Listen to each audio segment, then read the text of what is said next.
Bel sekolah udah bunyi, tapi obrolan belum selesai. Kamu lagi dengerin sisi lain. Siapkan headset, duduk santai dan yuk cari makna di balik semua yang biasa. Welcome to sisi lain. Kalau dari aku sendiri untuk ngatur waktu itu biasanya aku nerapin prioritas karena kan. Halo teman-teman semua, jadi di podcast kali ini kita kedatangan dua narasumber kita, yaitu ada Kak Nabil dan Kak Revano.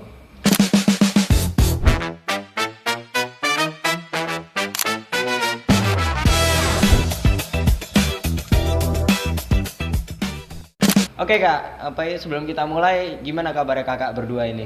Alhamdulillah sehat, baik. Baik, apalagi pas waktunya puasa gini ya Kak ya, Betul, lemes. Ya mestinya kita lemes ya. Oke, Kak Nabil dan Kak Revana ini kan sebelumnya kan aktif di organisasi, ada yang dari OSIS, ada yang dari MPK. Apalagi Kak Revano ini sebagai ketua MPK di periode sebelumnya. Dan Kak Nabil dan Kak Revano juga aktif di lomba-lomba akademik. Jadi apalagi lomba-lombanya juga bukan lomba-lomba yang ecek-ecek ya kayak LKS, terus ada OSN. Nah, jadi pertanyaan kita, gimana kakak bisa ngatur waktu, bisa ngatur waktu antara organisasi, terus mungkin juga dengan lomba dan hal-hal lain kayak tugas-tugas sekolah kak? Kalau dari aku sendiri untuk ngatur waktu itu biasanya aku nerapin prioritas karena kan kegiatanku juga banyak, ada organisasi, sekolah sama lomba. Nah, aku itu biasanya milih mana kira-kira yang kalau misalnya aku nggak ada di situ itu bakal rusak. Kalau misalnya jawabannya organisasi, misalnya aku dalam di suatu event yang penting, krusial banget aku harus ada di situ, ya maka aku harus reschedule untuk lomba sama kegiatan sekolahku. Keuntungnya di sekolah ini itu mendukung hal-hal seperti itu, kayak misalnya biasanya kita dikasih dispensasi waktu untuk fokus ke salah satu hal yang memang krusial buat kita. Kalau dari aku gitu. Oke, kalau dari Kak Revano sendiri gimana? Mungkin kalau dari aku sendiri ya kan karena aku kos juga, jadi waktu free-nya itu dikit banget, bahkan bisa merelakan waktu free. Tapi nggak apa-apa, kita dari pagi nih, misal kita berangkat sekolah, ada pelajaran, terus ada event atau suatu kegiatan organisasi yang memang perlu makan waktu kita. Kalau memang skala prioritasnya yang dikatakan Kak Nabil tadi emang lebih penting hal tersebut, ya nggak apa-apa, kita coba izin aja buat dispensasi. Nah, tapi kalau misal ada yang lebih penting lagi, misal kamu lomba hari itu juga dan sebagainya, maka kamu harus merelakan buat cari penggantimu, penjawab jawab agar event itu ataupun kegiatan itu bisa terlaksana sama kamu gitu loh. Terus kalau misal kamu udah pulang sekolah nih, itu kan ada waktu free tuh. Nah, waktu free itu bisa digunakan buat kerjain tugas sekolah. Kan kalau di sekolah sendiri kan tugasnya kan gak sedikit ya kalau bisa dibilang gitu. Kalau apalagi kalau udah akhir semester ada UKL ataupun hal-hal lain itulah buat kenaikan level. Nah, itu kita bisa baginya dengan mengurangi waktu tidur, tapi jangan sampai keterlaluan ya. Maksud keterlaluan itu misal kita tidur jam 12 maksimal gitu. Ya kita kan kalau sholat subuh nih bisa bangun jam 4 gitu kan, kita ada waktu 4 jam tidur. Kalau memang dirasa tidak mau seperti itu, bisa kita tidur lebih cepat, bangun jam 3 buat sholat tahajud dan lanjut belajar gitu. Itu lebih mantap sih kalau menurutku. Oke, berarti emang semua tergantung prioritas ya kak ya? Iya, betul. Oke, kita masuk ke pertanyaan selanjutnya. Nah, jadi kakak kan sering juara satu IT nih. Apa yang benar-benar kakak lakukan yang mungkin tidak dilakukan pesaing lain? Nah, jadi kayak latihan lebih lama, lebih ambisius atau lebih terstruktur? Kalau dari aku dulu, kalau pertanyaannya gimana caranya buat kita dapetin juara satu di berbagai lomba, itu sebenarnya preferensi orang itu beda-beda. Kalau aku sendiri itu biasanya belajarnya lebih dibanyakin lagi. Jadi aku memang benar-benar ngelosin semua hal-hal yang memang nggak perlu untuk dipikirin dan hanya fokus ke satu bidang yang mau dituju aja. belajarnya dibanyakin, cara belajarnya ditingkatin. Karena kan biasanya kalau misalnya kita hanya belajar tapi cara belajarnya itu nggak bener, ya sia-sia. Jadi kadang-kadang kalau mau misalnya belajar itu kita harus tahu dulu, kita harus belajar dulu gimana caranya untuk belajar. Nah habis itu baru kita nerapin itu di kesehariannya.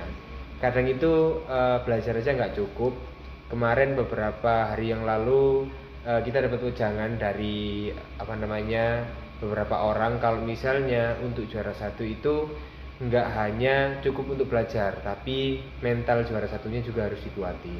Kalau dari aku gitu. Mungkin kalau dari aku sendiri ya, gimana sih kalau kok bisa juara 1 di lomba yang kita inginkan? Itu yang pertama itu kalian harus benar-benar ikut dulu deh.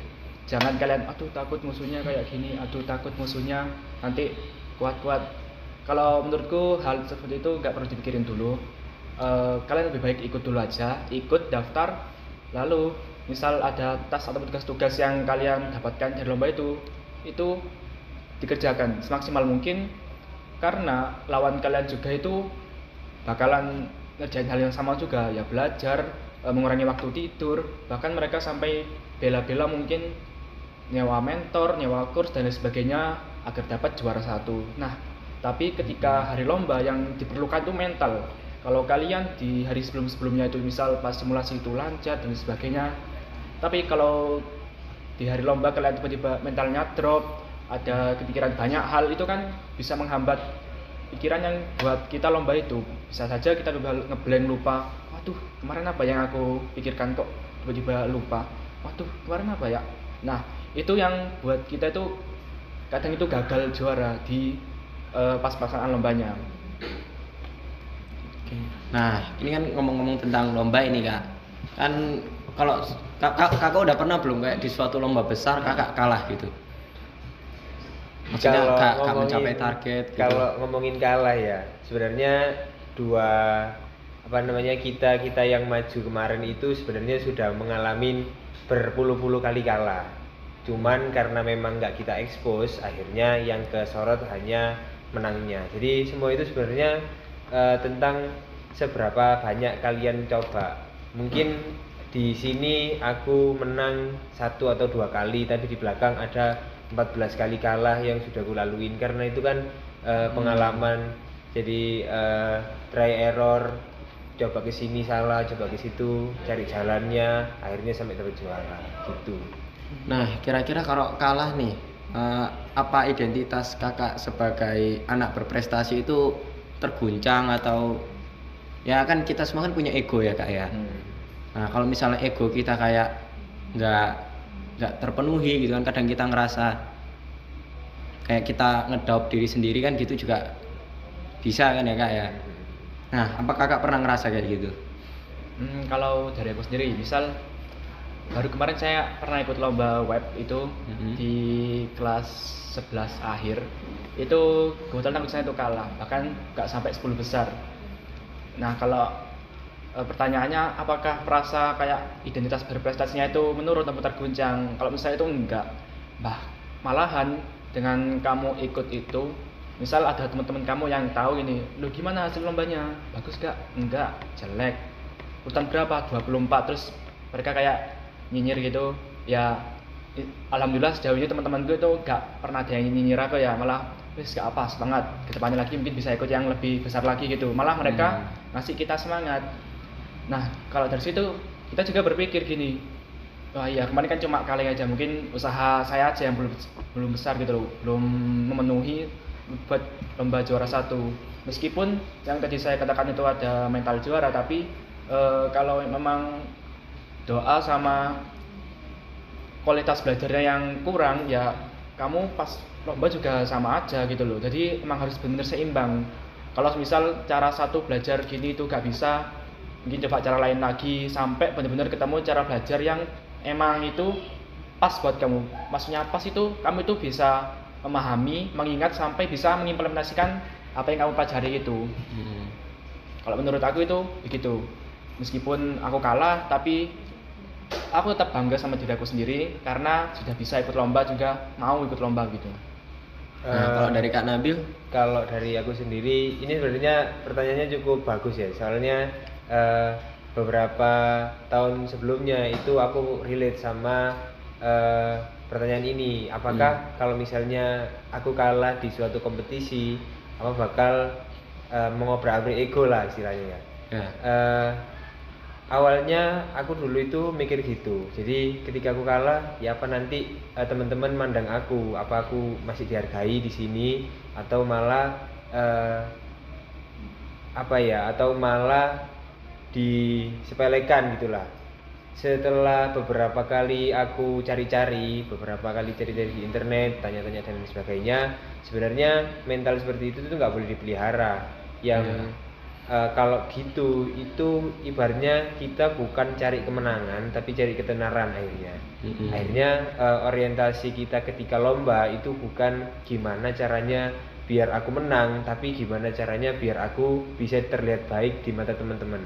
Nah, akhirnya gimana sih cara ngubah mindsetnya dari yang awalnya orientasinya ke ego ke orientasinya ke kemenangan, itu ngelihat apakah diriku yang hari ini sudah lebih baik dari diriku di hari sebelumnya, bukan apakah diriku di hari ini lebih baik dari teman-temanku, nggak gitu.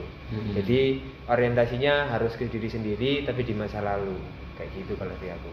Nah, ngomong-ngomong tentang yang tadi disebut Kak Revano sama Kak Nabil ya, tentang pandangan teman-teman atau pandangan orang lain, apalagi yang sampai kadang nyinyir gitu ya Kak ya. Menurut Kakak Nabil sama Kak Revano, kalau misalnya ada teman kita yang nyinyir gitu, apa menurut Kakak lingkungan itu, lingkungan sosial ya terutama apalagi pertemanan, itu bisa mempengaruhi jalannya kita sebagai orang yang mau orang yang mencapai target gitu Kak? Ya kalau dari aku sendiri ya, malahan kalau ada orang yang nyinyir gitu malah kita kan makin terbakar gitu loh. Pas terbakar itu kita kayak mungkin wah, besok ini harus menang ini, besok ini harus juara ini. Bukan apa, soalnya kalau kita di zona nyaman terus, misal teman-teman kita nge-support tanpa ada 1-2 orang yang nyinyir, itu kita bakal terus tenggelam dalam zona nyaman kita. Nah, misal ada orang nyinyir, wah ya opo ini lombanya kok jelek gitu. Nah, kita itu malah bisa termotivasi. Kan kita dapat omongan gitu ya, omongan tentang diri kita bakal bisa termotivasi. Wah, aku ini sekarang ini kalah di lomba ini, besok kalau ada lomba lagi aku ini harus menang gitu. Nah, dalam jalannya ke lomba selanjutnya kita juga harus merubah cara belajar kita yang kemarin itu menurut kita itu jelek atau salah. Kita harus merubahnya ke hal lain yang memang bisa memanfaatkan waktu dengan lebih baik gitu. Entah itu implementasi, mengingat, ataupun mengulang-ulang. Mungkin kalau dari Nabil? Kalau dari aku ngomongin lingkungan, apakah lingkungan itu berpengaruh di mental kita dalam berkompetisi? Kalau menurutku sangat berpengaruh, karena kita disuguhkan di lingkungan sekolah inilah misalnya. Beberapa waktu yang lalu pihak sekolah mewajibkan kalau harus ada 1 anak 1 prestasi. Nah itu kan paling enggak bakal membangun rasa kompetisi di teman-teman di Sekomda ini. Akhirnya lingkungan yang berkompetisi itu mempengaruhi rasa kita untuk lebih banyak ikut berkompetisi lagi. Nah melanjutkan, apakah ada teman-teman yang nyinyir seperti itu bakal mempengaruhi mental kita? Ya tergantung pribadinya, sama tergantung orangnya. Kalau misalnya orangnya 1-2, mungkin kita bakal termotivasi kalau kitanya kuat. Tapi kalau orangnya ada seluruh sekolah ngebully kita, kalau orangnya kuat banget ya dia bakal kuat. Tapi kalau orangnya biasa-biasa aja dia bakal down. Jadi lingkungan itu kalau menurutku sangat berpengaruh, tergantung pribadi masing-masing. Tergantung cara kita nerima juga ya kayak berarti ya. Nah, kan ada orang kan habis nyinyirin kakak-kakak nih. Kalau semisal kakak udah menang lomba, nah terus yang nyinyirin kakak ini mau ikut lomba bareng jadi satu tim gitu. Tanggapannya kakak gimana? Kalau mau dijadikan satu, kan kakak habis menang, kan kalah kan diejek-ejek kayak gitu. Terus kakak menang, terus diajak jadi satu tim, itu tanggapannya kakak gimana? Kalau aku sendiri, kita harus selalu profesional ya. Jadi dunia di luar lomba mungkin itu hanya sekedar candaan bagi teman-teman atau bagi anak-anak yang lainnya, tapi kalau kita sudah di dalam lomba ya kita harus profesional sesuai misi yang emang ditetapkan buat menang. Gitu. Kalau dari aku sendiri, misal tadi pertanyaannya kalau ada orang lain yang sebelumnya nyindir kita kalah, terus ada lomba lagi, mereka mau ikut, ya kalau dari aku itu kan ikut lomba itu kemauan ya. Mereka udah mau ikut lomba aja udah bagus gitu, apalagi sama kita. Nah, kalau menurut aku meskipun sebelumnya mereka nyindir kan bisa aja ngira mereka candaan aja kan, gak terlalu serius, mungkin mereka cuma wah ya apa sih kemarin kok kalah, kan bisa aja candaan pertemanan aja. Kalau emang pribadimu gak terlalu serius kata-kata tadi, ya kita harus bersikap profesional juga. Ya boleh ikut sini, ikut sama aku, kita lomba bareng-bareng, kita proses bareng-bareng sampai kita nanti juara gitu. Jangan selalu kita wah ini yang kemarin nyinyirin aku gak boleh ikut. Malah perkataan itu ataupun tindakan itu bisa buat mental mereka yang down, kayak waduh apa emang aku gini, mereka bakal kepikiran. Dan juga malah kita gak profesional gitu loh, malah kita kayak bawa ego banget gitu kan. Kita harus menekan ego biar akal kita yang bekerja gitu. Kita juga harus bersikap profesional atas apa yang kita lakukan selama ini. Gitu aja kak dari aku sih. Nah, ngomong-ngomong tentang berproses nih kak, menurut kakak yang paling penting itu apa sih, antara disiplin atau motivasi? Kalau dari aku ya, pertama itu dari proses belajar. Kalau belajar sendiri aku ada 3 metode. Yang pertama itu metode perulangan. Kan kalau otak kita itu kan beda ya, sama hard disk sama flash disk itu kan beda. Otak kita itu cara menerimanya itu kita harus benar-benar mengulang-ulang ataupun membuat hal tersebut tuh kayak kebiasaan gitu loh. Agar apa? Agar neuron ataupun ikatan yang ada dalam otak kita itu benar-benar udah terikat gitu loh. Jadi pas kita ngingat itu enak. Itu yang pertama itu adalah metode mengulang-ulang. Nah, kalau misal ingatan kamu kuat, kamu bisa pakai metode yang mengingat, hafalan maksudnya di sini. Entah itu kamu hafalan kode atau hafalan rumus dan lain sebagainya gitu. Agar juga otak terbiasa. Dan kalau yang ketiga itu kayak secara bergantian, maksud dari bergantian itu kayak kamu misal belajar satu bidang nih, bidang coding, terus kamu kayak merasa overheat, kayak udah gak mampu lagi lah, coba kamu alihkan ke bidang lain, misal bahasa ataupun literatur, bisa kamu belajar itu, nanti kamu bisa selang-selang entah itu matematika, coding maupun literatur, sastra dan sebagainya. Itu biasanya otak itu menerimanya itu sebagai hal baru, kan kita biasanya selalu penasaran sama hal-hal baru. Nah, kalau kita pakai itu, biasanya kita tuh malah wah ada hal baru, belajar lagi, terus kita kembali ke pelajaran yang sebelumnya, itu kayak lebih enak gitu loh. Kita kayak merasa ada insight baru di dalam kita yang udah kita pelajari sebelumnya.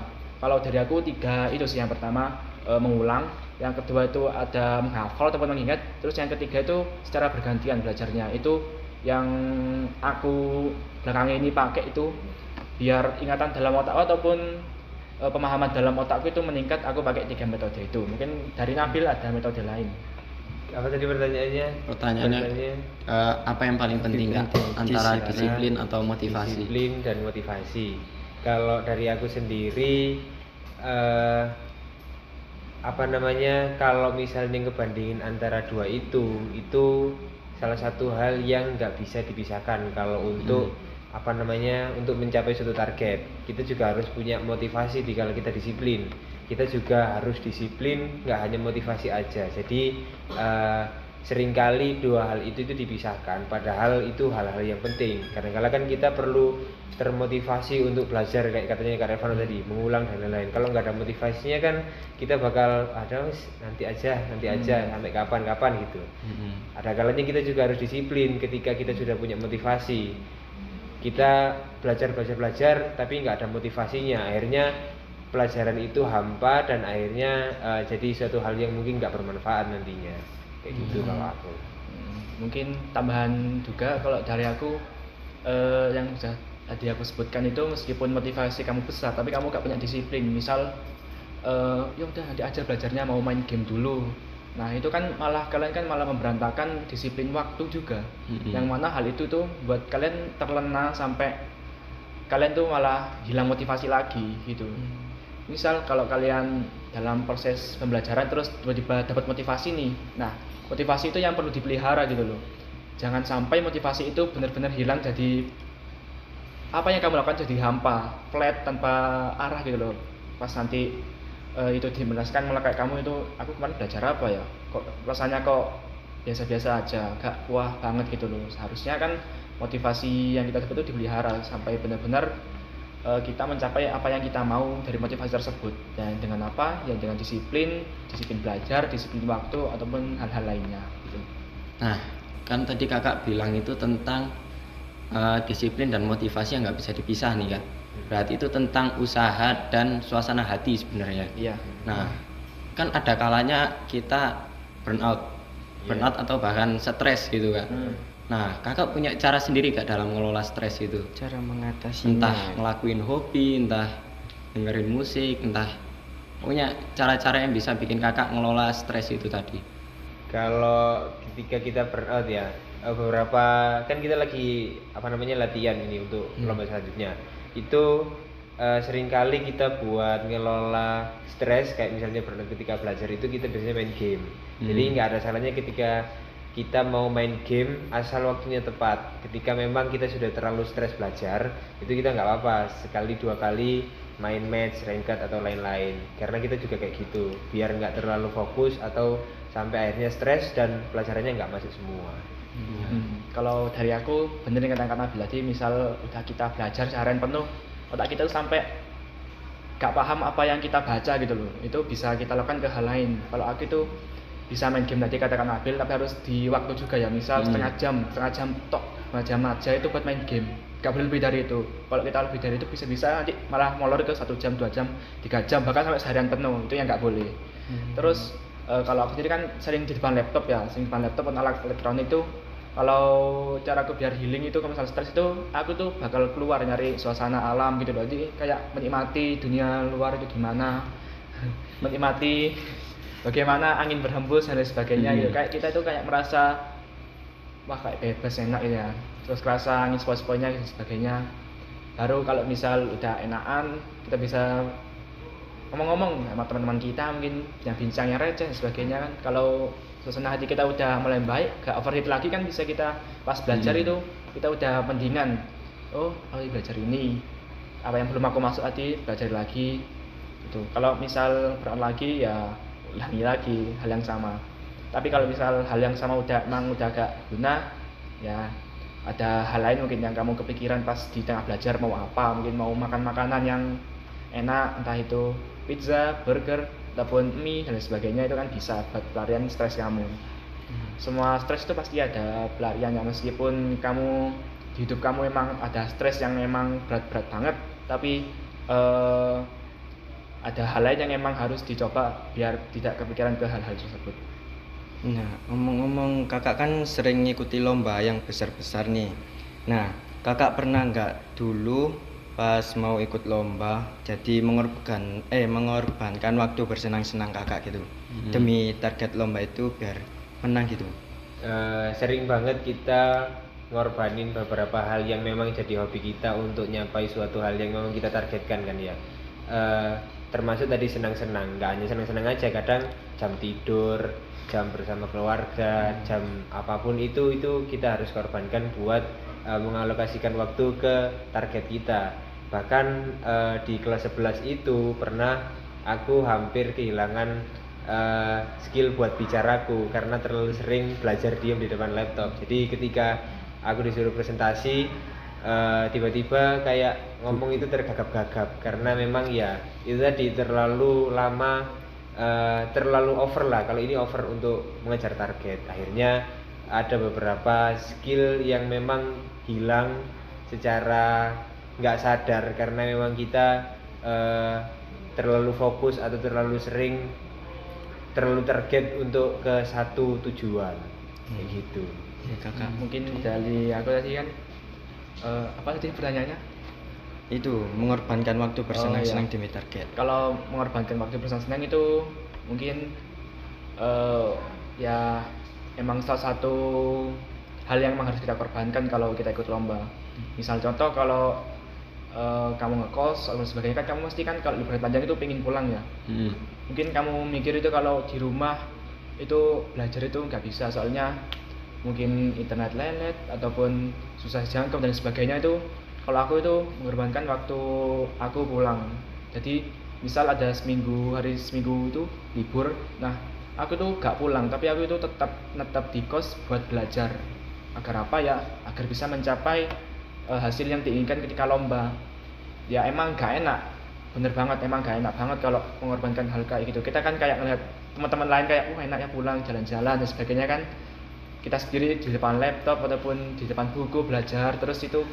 Tapi ya kalau nanti kita bisa mencapai hal yang kita inginkan pas lomba nanti, pasti teman-teman kita juga ya yang rasa enak ya. Padahal mereka kan nggak tahu apa yang kita lalui di belakang itu kayak gimana.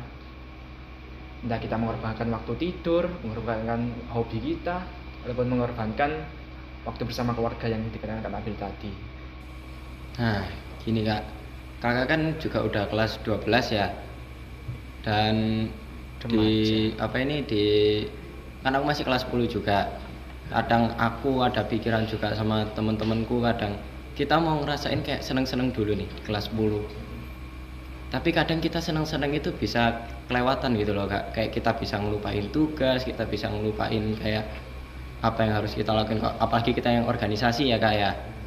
Nah itu Kakak punya saran nggak kalau kita sebagai anak kelas 10 kayak step by step dari kelas 10, 11, 12 apa yang harus dilakuin gitu Kak, kayak apa yang harus dikurangin atau mungkin apa yang harus kita tambahin gitu, apalagi kalau buat mencapai target ya Kak ya.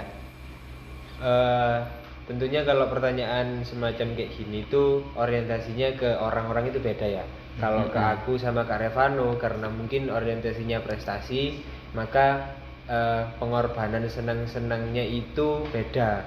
Kalau misalnya kamu tanya ke orang yang memang dia mau targetnya adalah mengelilingi seluruh Indonesia, nah itu biasanya dia akan lebih fokus ke senang-senang kelihatannya, padahal dia itu sedang berjuang. Nah kalau kita sendiri mulai dari kelas 10, kelas 11 dan kelas 12 itu kalau aku itu karena memang aku nggak bisa nyari kesenangan di luar karena targetku, aku akhirnya mengubah kesenangannya tadi ke dalam target. Misalnya OSIS, ketika kita suatu hari disibukkan sama salah satu event misalnya, nah daripada aku membayang-bayang kesenangan di luar event, mending aku taruh kesenanganku di dalam event. Oh senang rek ketemu sama anak-anak OSIS, senang rek berpanitia dan lain sebagainya kayak gitu. Jadi bukan malah ngebayang-bayangin gimana kesenanganku direnggut sama OSIS ini, tapi aku malah lebih ke kesenanganku tak taruh di sini aja biar aku juga nggak terlalu stres ketika menjalani suatu event kepanitiaan kayak gitu. Kalau dari aku yang dianakan aku tadi itu benar banget ya. Soalnya selama 2 tahun kami di organisasi itu, pas ketika ada kegiatan organisasi kita tuh kayak merasa itu seneng, apalagi ketika target kita itu kecapai, misal pesertanya itu ataupun eventnya itu berjalan lancar, meriah, itu kita kayak seneng banget.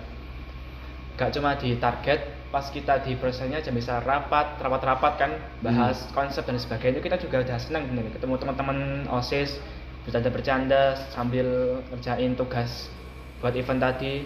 Apalagi kalau misal di OSIS itu ada proyek yang besar kayak di SNAT gitu, itu kan kita kan kayak udah stres banget, teman-teman juga udah capek mestinya tiap hari ada rapat, ada pemilihan konsep dan sebagainya itu, tapi mereka itu juga enjoy, kita juga enjoy ke dalam prosesnya itu. Kita ketemu teman-teman, kita bahas, kita bercanda, ketawa bareng gitu loh. Pas ketika acaranya dimulai pun kita juga masih acara yang kita buat kemarin selama berapa bulan ke belakang itu semeriah gini ya. Ternyata kan kita kayak punya kesenangan diri dalam diri kita itu, kayak kita itu apresiasi diri kita selama beberapa minggu itu buat berjuang buat acara ini. Ternyata acara tersebut itu meriah, teman-teman guru-guru itu menikmatinya gitu kan. Kita kan mikir itu kan kayak sesuatu yang emang senang-senang buat diri kita gitu.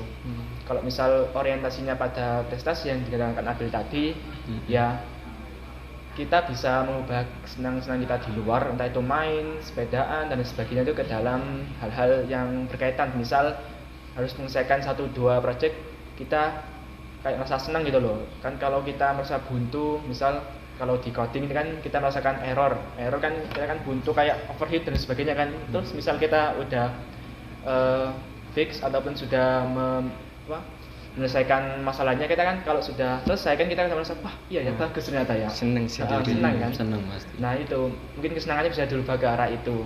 Maupun tanpa disuruh pun mungkin teman-teman yang udah melalui hal tersebut udah paham lah. Misal yang tadi saya katakan itu ketika coding udah penuh, udah stres, tapi ketika udah bisa dia tuh kayak bangga pada diri sendiri karena udah bisa melalui hal tersebut meskipun berat. Berarti intinya itu kita find enjoy di balik struggle itu ya kan. Jangan dibawa berat, jangan dipikir ke depannya dulu, waduh gimana ya kalau gini. Jangan dipikirin dulu, kita nikmati aja dulu apa yang kita lalui saat ini gitu loh. Nah, kakak kan organisasi nih, apa organisasi itu benar-benar membantu perkembangan diri gitu kak? Atau mungkin cuma jadi ajang pamer atau pencitraan atau bahkan formalitas doang kak? Ini dari Nabil. Organisasi apakah dampak di aku? Kalau aku sendiri sangat berdampak. Beberapa kali skill kolaborasi, cara ngomong, habis itu cara memahami setiap pribadi itu aku dapatkan di OSIS. Jadi ketika aku berkomunikasi sama satu, berkomunikasi sama anak dua, itu kan treatmentnya kadang beda-beda. Kadang ada anak yang pendiam banget, ada yang dia ekstrovert banget. Akhirnya kebiasaan-kebiasaan itu ngebuat kita adaptasi. Kalau misalnya di dunia luar nanti bakal ada ketemu anak-anak kayak gini. Akhirnya pengalaman-pengalaman di dunia luar yang sebelumnya belum kita rasakan itu kita sudah rasakan dulu di organisasi. Kayak tadi mahamin orang, terus cara ngomong, habis itu cara problem solving ketika suatu event itu memang harus ada plan B-nya, itu kan harus harus sigap banget kalau di organisasi. Nah itu menurutku itu pelajaran yang sangat amat penting karena memang waktu di organisasi itu selesai, aku akhirnya ngebawa nilai-nilai organisasi itu ke kehidupan pribadiku di luar organisasi tadi. Nah kalau aku sendiri kan aku kan dulu kan MPK ya, jadi dari MPK sekarang. Buat apa bener sih organisasi itu bermanfaat bagi diri kita sendiri. Kalau dari aku sendiri itu hal tersebut emang bener nyata ya. Kenapa? Di periode pertama aku ikut MPK itu aku itu gak tahu apa-apa, bahkan public speakingku itu jelek banget. Tapi setelah setengah tahun ataupun beberapa bulan berlalu itu aku kayak udah belajar sama kakak atasku yang udah duluan gitu loh. Oh ini gini ya dan sebagainya. Nah terus misal kalau di MPK sendiri itu kan ada yang namanya evaluasi ya. Jadi kita bisa teliti dalam satu hal, teliti dalam pekerjaan, teliti dalam pembelajaran kita dan lain sebagainya. Jadi kita kalau sudah terlatih seperti itu, pas kita udah demisioner ataupun udah gak organisator lagi, kita itu bisa bawa nilai-nilai itu ke kehidupan kita. Yang dikatakan Nabil tadi, entah itu pembelajaran, entah itu pas kamu kerja, magang, PKL dan lain sebagainya itu bisa banget. Nah, kakak kan juga pasti punya target ya ke depannya ya. Entah setahun atau 2 tahun ke depan atau mungkin 1 semester ke depan.